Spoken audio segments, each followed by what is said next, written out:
welcome back to my channel. So unfortunately, I actually missed my last week's video, even though I was trying really hard to keep up with the one post per week schedule, but hopefully I'll get back on track and keep at it. So a couple of videos ago, I showed you guys some of the process of the 6 fan art meme challenge thing that I did a while back. So I figured I might as well just make a video for the rest of the process of that, because I did manage to capture the recording of most of it somehow. Very rare occurrence indeed. But as you may or may not know, I don't really like talking about the process much because it kind of tends to feel super repetitive for me to do that. But now that I say that, I actually noticed that the process of these 3 is actually quite different from the digital process I've showed you guys before. So I'm thinking maybe I'll tell you a little bit about the process first, and then I will jump into the Q&A. I'll definitely not be able to answer all the questions. I mean, there weren't that many, but I'm just gonna go through as many as I can. But yes, what makes this process a little bit different from the other stuff that I've showed you before is that I decided to make it a little bit more painterly than usual. And that essentially affected the choice of brushes a little bit, and I guess I just lingered more on certain steps, so I'm just gonna quickly explain what I mean by that. So I usually use a super clean but textured brush for the line art, but for these 3 I actually used a regular Photoshop, like one of those default brushes that's just a solid brush, but if you use transfer and opacity, like pressure sensitivity opacity, it just gives you like a regular type of soft brush but with hard edges. So that's pretty much what I used to ink 3 of these drawings, and aside from that there wasn't anything different about the inking process. And then I had the standard flat colors, colored line art, and my first shadow pass. And then the second thing that was different about the process was that I spent a lot more time on the paint over stage. Like I will usually do something brief, or how should I put it, not brief, but like, I don't know, I usually don't linger too long on the paint over stage. I'll just do some very tiny highlights and things like that. But in this particular process, I spent a lot more time on the paint over stage, and I used like the same brushes I did for the line art, and I just made it bigger, and I wasn't as concerned with having smooth transitions. Like everything didn't have to look as blended to me as I usually do it with my less painterly process. So that's pretty much the extent of the difference.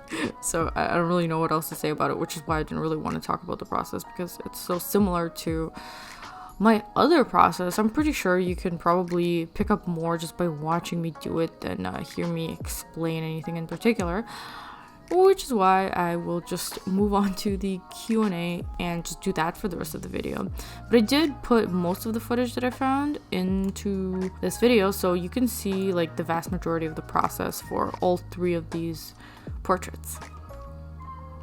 And I guess, I don't know if I need to say this or not, but as you can see, the characters here are Geralt from The Witcher, and Raven, and the Dark Lady from Sailor Moon. So yeah, I was going through the questions, and a lot of them I can answer pretty quickly, so I'm just gonna start with some of those that I can just get like the couple of sentences of answer out first, and then I'll spend more time on the more complicated questions further down the line. So the first question is, what inspired you to start doing art?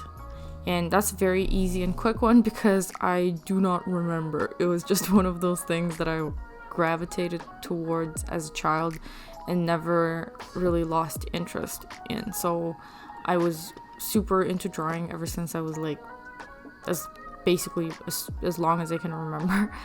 Yeah. So the next question is, were any of my family members artists? And that's kind of a tricky one, because it's like a yes and no. Like, they weren't artists. Like, my parents are architects originally, was what they went to school for, and worked as architects for a while back in Russia before we immigrated to Canada. But so my dad is pretty artistic, I guess. I don't even know how to explain it. Like, he's not an artist, but he definitely has opinions, and he knows a lot about design and architecture and all of those things. So I got a lot of like critiques from him, unwanted most of the time actually. But so I just kind of stopped showing him my art when I was young, and that was it. So, and my mom, like, I guess there were no other artists in the family aside from that, but my brother really liked to draw as well. But I don't know, it wasn't really something that I shared with my family. It was just, we were all artistically inclined, but we didn't really talk about it, if that makes any sense. I mean, at least I didn't talk about it with them. But yeah, and there was a follow-up to that question, which was there an artist that you looked up to when you were young who you knew personally? And the answer is no. I did not know anybody who I looked up to personally. The closest to that I can think of was when I was in middle school, and I was straight in the middle of my super obsessed with anime phase.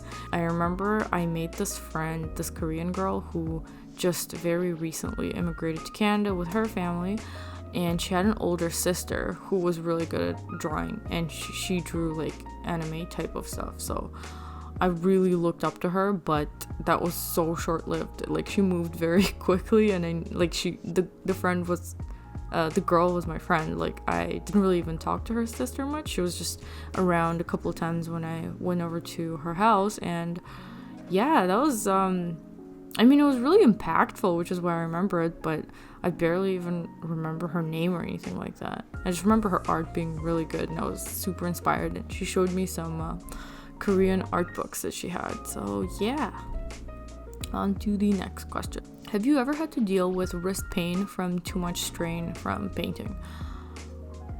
Not exactly. So I wanted to talk about this briefly because I think it's quite a common problem amongst artists. I've known many people who had or still deal with wrist pain from time to time. And oh my god, the heater came on and now it's off.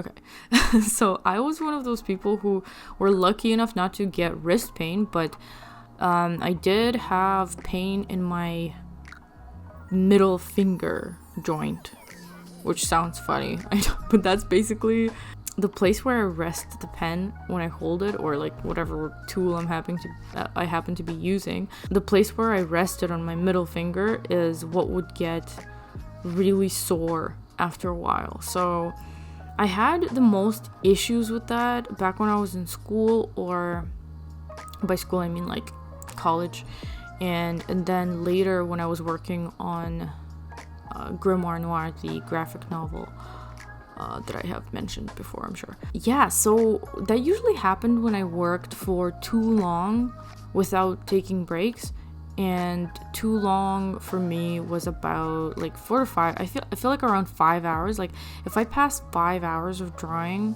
without taking any significant breaks, and by significant I mean like half an hour at least or something, then I would start to develop this really annoying like aching in my joint of this finger, and I do have a calloused bump there in that spot that's permanent, which is fine. It's just from drawing a lot. But yeah, so how I deal with it, the only way that I know how to deal with it is just to not draw for more than like 4 hours in a row without taking breaks.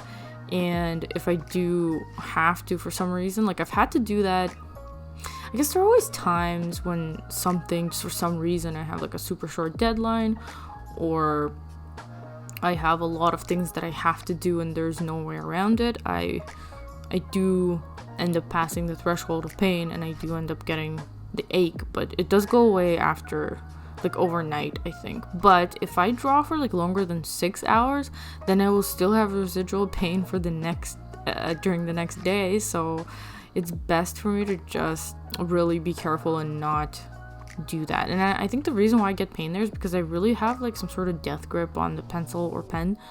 But yeah, and aside from that, I have not had wrist pain, thankfully. So unfortunately, I don't have any tips for that, but I think you just have to make sure that you take breaks appropriately.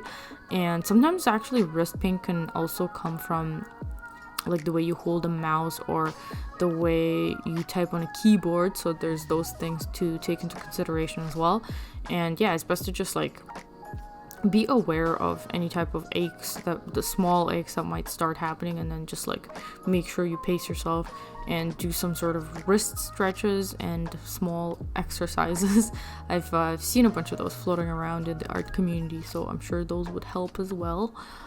But yeah, I guess just on to the next question then, which is, what mindset do you have when you sit down to create? And how do you schedule time to do art for your job and for art? Okay, so I think this was a question from the same person, so that's why I put them together. And so the mindset that I have to have is honestly like it's the same for me as anybody else, I think, or at least most people. And it also ties into another question that I was going to answer later on, which was very simple.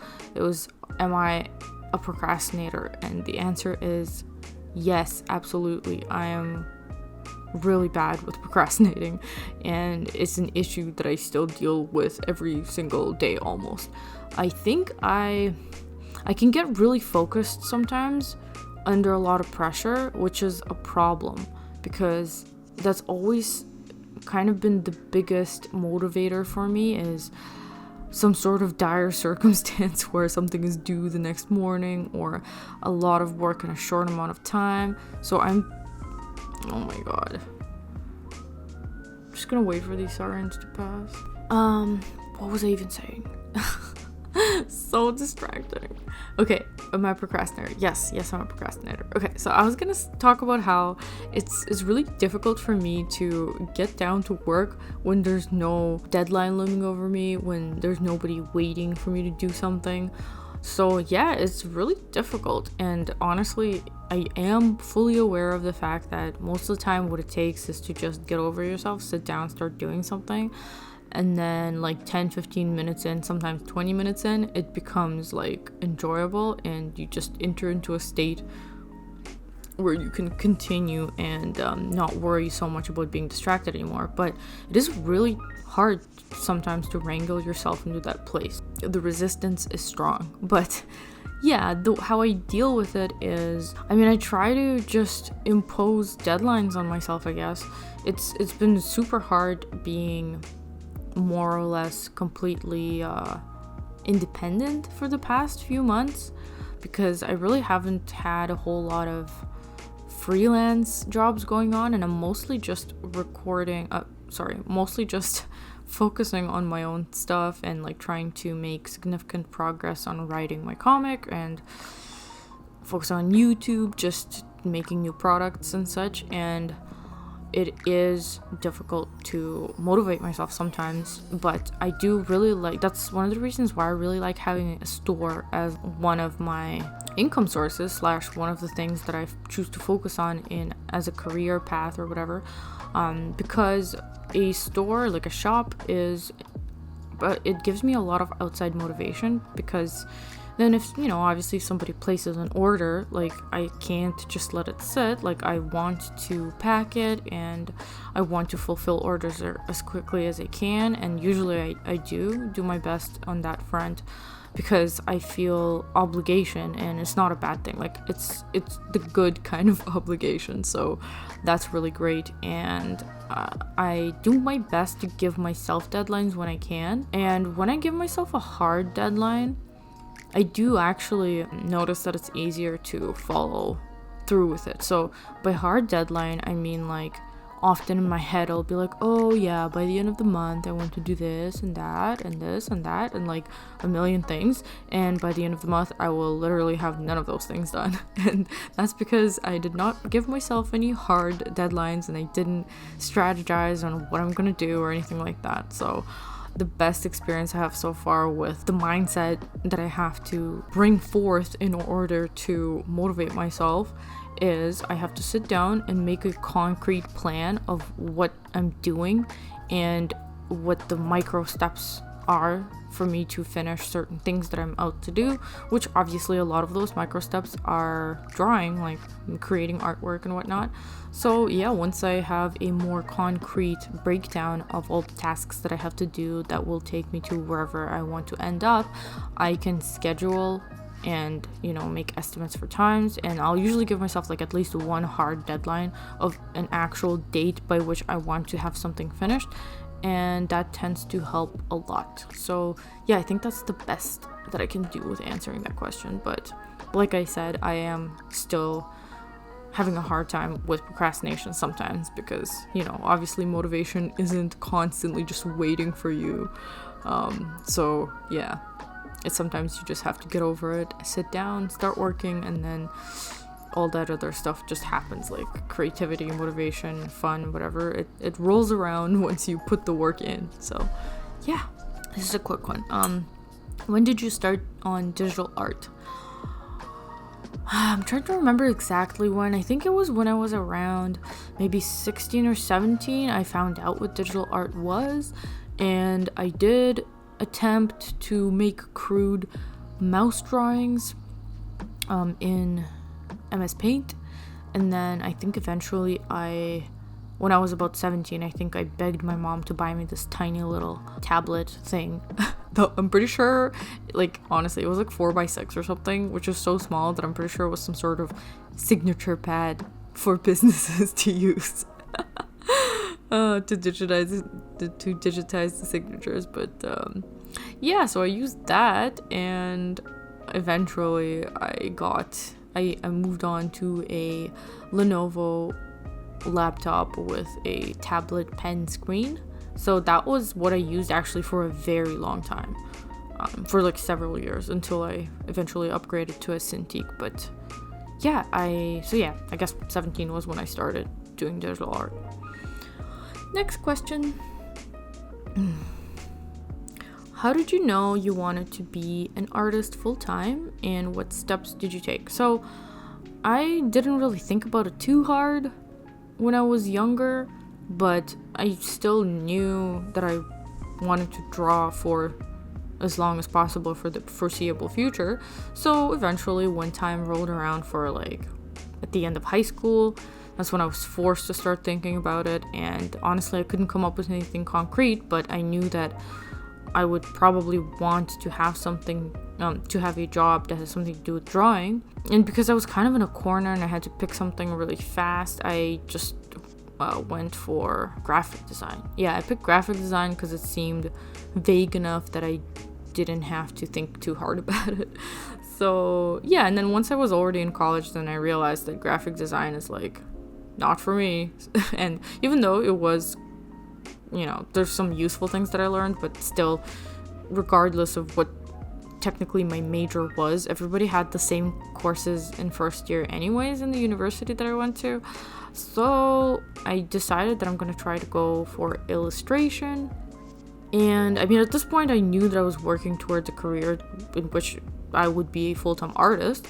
But at some point, I also thought that maybe I would really like to be a freelancer, is what I started to realize at some point around then. But I also knew that I really loved comics, and it was still my favorite thing after like a whole decade. Like ever since I was 12 or something, I always knew that comics was one of my favorite things. So I figured I just wanted to get better at drawing. Like I finally started to get a sense of at least what I want to do. So I mean, it sounds really obvious, but at the time I honestly just had such a low grasp on reality and what the hell was going on in my life that I couldn't even figure out something that simple. But eventually I figured out in my second year of university that I was the most interested in just getting better, so like leveling up my skills and all that, and I realized that I was in the wrong place. So that's why I decided to go to a different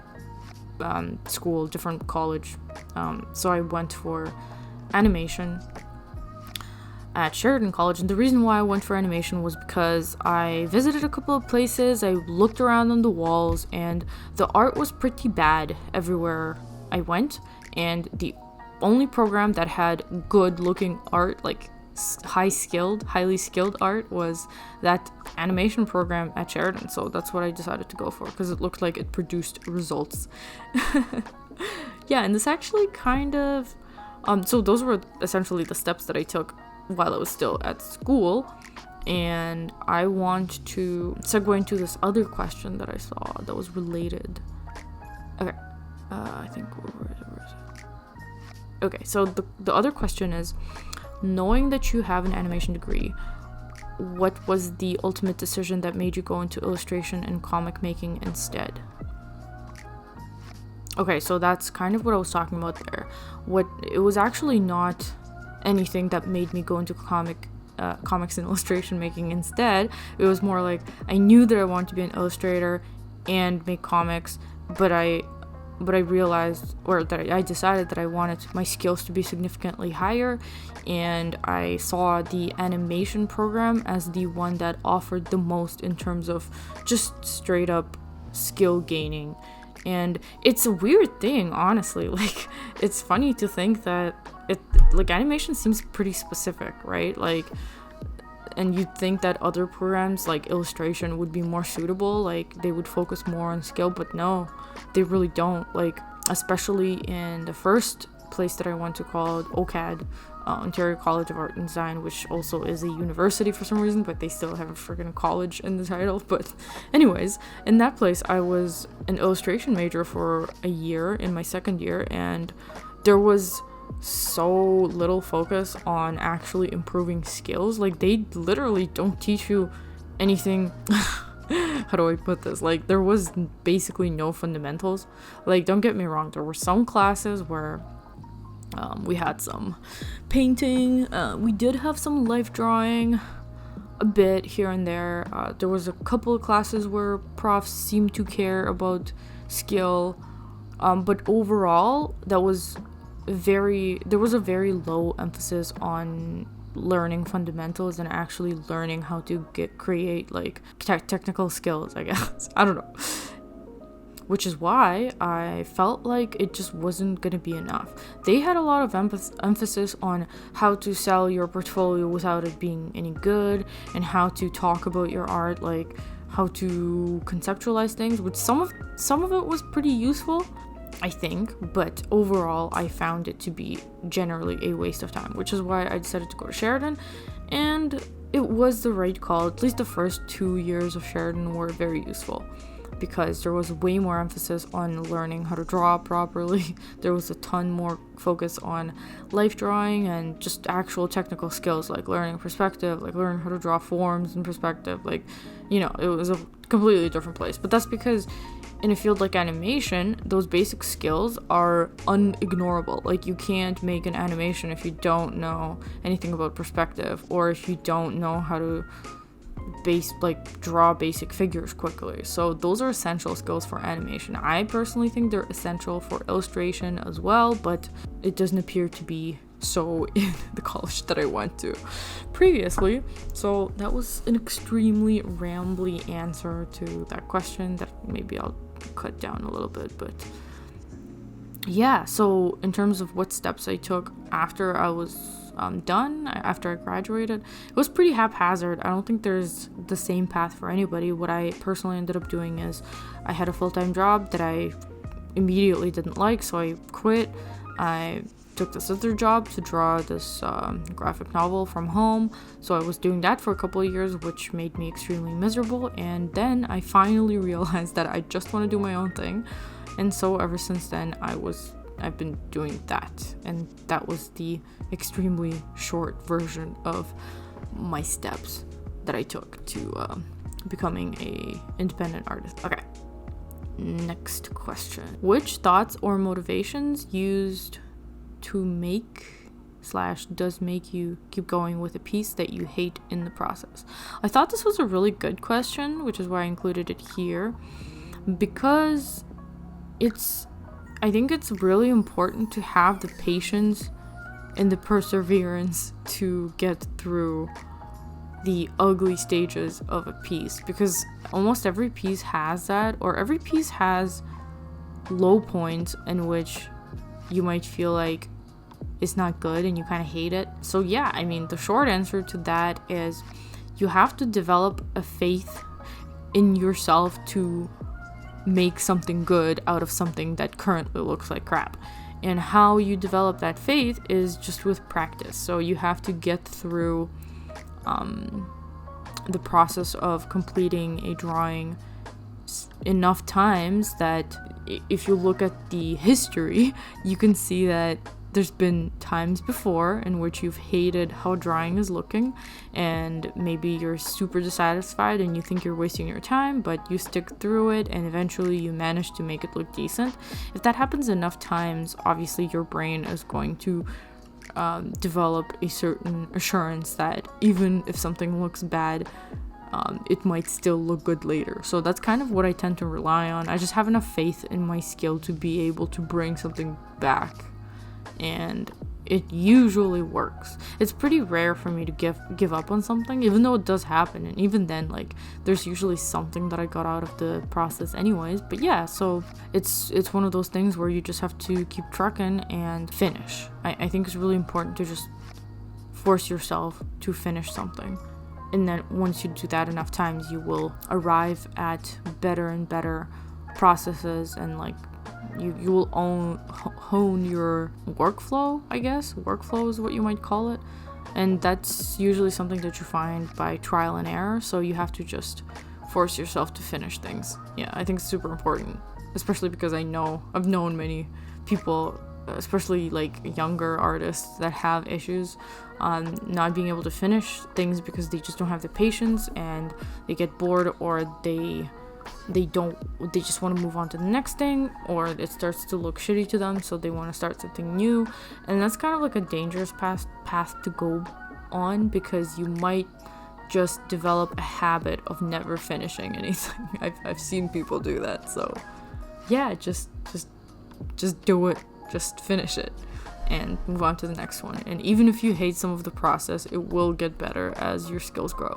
Okay, so I can see how it's been almost half an hour now, and I think I've answered most of the shorter questions, and as it turns out, I didn't really have time to get on to some of the longer questions that I was looking forward to. So I think I'll just leave that for a next video, because why not? Yeah, I grouped the questions into a couple of categories, and so one of the next videos that I want to make will be about making characters, in which I will talk about some of my original characters and tell you guys about the process of how I came up with them and all that. There was a few questions for that specific topic, so I'm just gonna lump those into one video that will be coming soon. And there were also some questions about some more serious topics that will require a very long response, so I will save that for later as well. But yeah, so thank you so much for listening to my video, and I will try my best to keep on with the schedule. And oh yeah, also I was thinking that I want to give you guys an update in terms of what I'm doing with my personal projects, and I'm not sure how to go about doing that, so I think I might try some sort of studio vlog situation, desk vlog it will be for me, because I don't really have a studio. But yeah, and I totally forgot to mention that I actually have a shop sale going on right now, so if you've been thinking of picking something up, it's a good time to do that right now, because things are on sale. And yeah, I'm terrible at advertising in my shop, but there it is, and the sale ends in a couple of days, so the sooner the better if you're interested. So yes, thank you for listening, and I'll see you in my next one.